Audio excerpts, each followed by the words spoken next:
Gracias por continuar en nuestra sintonía. Hoy nos acompaña el doctor Elías Urbáez, cardiólogo, para hablar sobre la rehabilitación cardiopulmonar. Nosotros vamos a darle la bienvenida, un gusto que nos acompañe.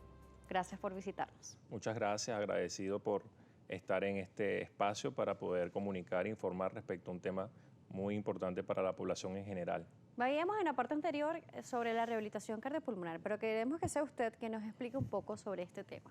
Bien, la reanimación cardiopulmonar se define como un conjunto de técnicas que van orientadas para mejorar la supervivencia de una víctima que haya presentado un paro cardiorrespiratorio. Dichas maniobras básicamente consisten en realizar compresiones torácicas en el centro del pecho de la víctima de forma rítmica y aplicar ventilaciones a través de dispositivos especiales. Ahora bien, ¿qué es el paro cardiorrespiratorio? Sí. No es más que el cese de la actividad mecánica efectiva del corazón, la cual no permite que los tejidos, particularmente el corazón, cerebro, entre otros, pueda recibir suficiente sangre para mantener los tejidos funcionalmente activos.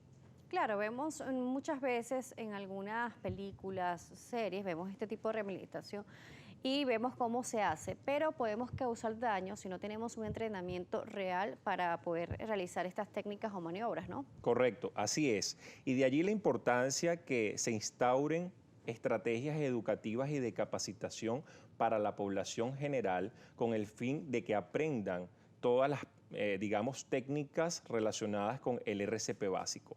El RCP básico incluye para aquellas personas que nos están viendo, que la mayoría no son profesionales de la salud, realizar compresiones en el centro del pecho, y esto es distinto a aquellos que deben hacer las maniobras completas, que incluyen verificar el pulso en el cuello, evaluar si la persona respira de manera espontánea o no y aplicar medidas farmacológicas avanzadas. Pero la población en general lo que debe realizar es primero saber si estamos en un escenario seguro, porque eso puede ocurrir en la casa, pero también puede ocurrir en el medio de la calle, por ejemplo.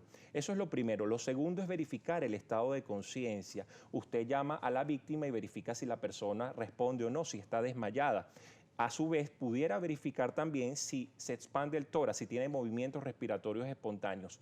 Si eso no ocurre, debe activar los sistemas de emergencia, llámese pedir ayuda a los servicios competentes para atención prehospitalaria y posteriormente iniciar de inmediato las compresiones torácicas a una profundidad de 5 centímetros mínimo o máximo 6, eso generalmente no se mide, eso es al ojo por ciento, un tercio del diámetro anteroposterior de la víctima al cual está realizando las maniobras, y con una frecuencia entre 100 a 120 por minuto, permitiendo que el tórax vuelva a su sitio original. Además, la presión debe ser una específica, porque también podríamos hacer un daño, ¿no? Correcto. Realmente se recomienda que realices las compresiones torácicas indistintamente de la edad del paciente. Sí, hay personas, por ejemplo, los pacientes de tercera edad son más proclives a que puedas producir fracturas. Sí. Sin embargo, siempre va a ser mayor el beneficio potencial de una buena reanimación a eventualmente producir una lesión en una zona. ¿Cuánto podría ser esa presión que se va a implementar? La presión va a depender de la contextura de la víctima y también de la fuerza que tenga la persona. No es lo mismo un niño, por ejemplo, a un paciente adulto obeso. Entonces, realmente la presión debe ir calculada al menos del diámetro, un tercio del diámetro anteroposterior del tórax de la víctima. Claro, cuando nos habla sobre esta parte, queremos saber realmente, porque nos señala hacia acá, pero normalmente la gente se va como hacia la boca del estómago, lo que le llamamos nosotros comúnmente de esa manera. El epigastrio o la boca del estómago, ahí realmente se ubica más el apófisis sifoide, y las compresiones no son esa zona porque se puede lesionar vísceras. Las compresiones son a nivel del cuerpo del esternón, es decir, un espacio intermamario, pero eso varía porque si es una mujer que tiene los pechos un poco más hacia abajo, no podemos tomar ese punto de referencia.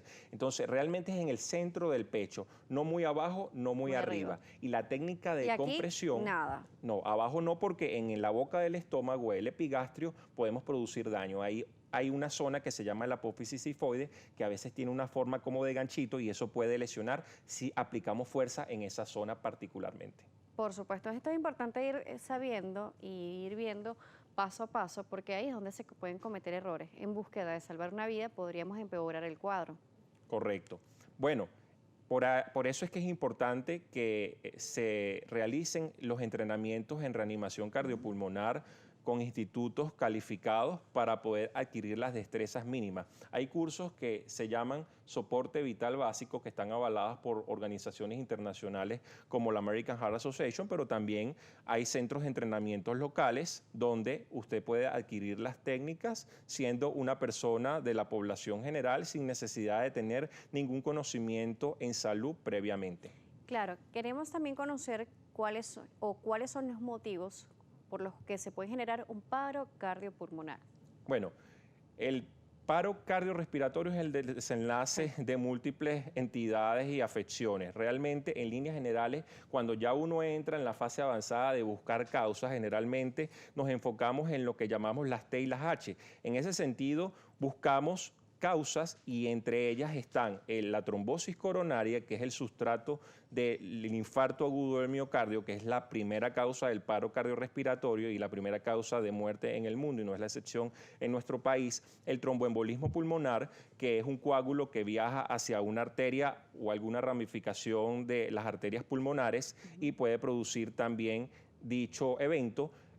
Tóxicos como por ejemplo el consumo de drogas como la cocaína, la hipoxemia, que está muy en boga sobre todo con el tema de COVID, la pandemia que hemos vivido, ya que no llega suficiente oxígeno a los tejidos por neumonías, infecciones respiratorias y demás, la hipovolemia, que generalmente se asocia a pérdidas importantes de sangre o hemorragias básicamente, la hiper o hipocalemia, que son trastornos hidroelectrolíticos, es decir, tienes el potasio alto, muy alto, o tienes el potasio muy bajo. Está también el neumotoras a tensión, que es una emergencia donde entra por un espacio no habitual, digamos, aire hacia los pulmones y colapsa los pulmones. También se puede producir el taponamiento cardíaco, que es acumulación de líquido en un tejido que recubre al corazón, entre otros, como por ejemplo puedo seguir mencionando, está la hipotermia, que aunque no es tan frecuente en nuestro medio, en otros países de temperaturas templadas, mucho más extremas, también se puede ver.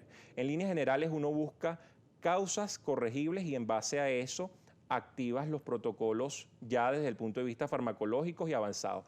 Pero en líneas generales, cuando usted presencia un paro cardiorrespiratorio, el mensaje es que debemos saber reconocer el paro cardiorrespiratorio para saber si efectivamente debemos realizar las compresiones mientras llega la ayuda para mejorar la supervivencia de la víctima. Vamos a conocer en la próxima parte cuáles son esas señales, cuáles son esos signos de alarma que debemos de reconocer de manera básica para poder ayudar a estos pacientes. El doctor Elías Urbáez nos seguirá acompañando, cardiólogo. Estamos hablando sobre el paro o la rehabilitación cardiopulmonar y queremos conocer sus impresiones a través de las redes sociales, tanto por @salud_gb y @DanielaJSalas. Regresamos con más.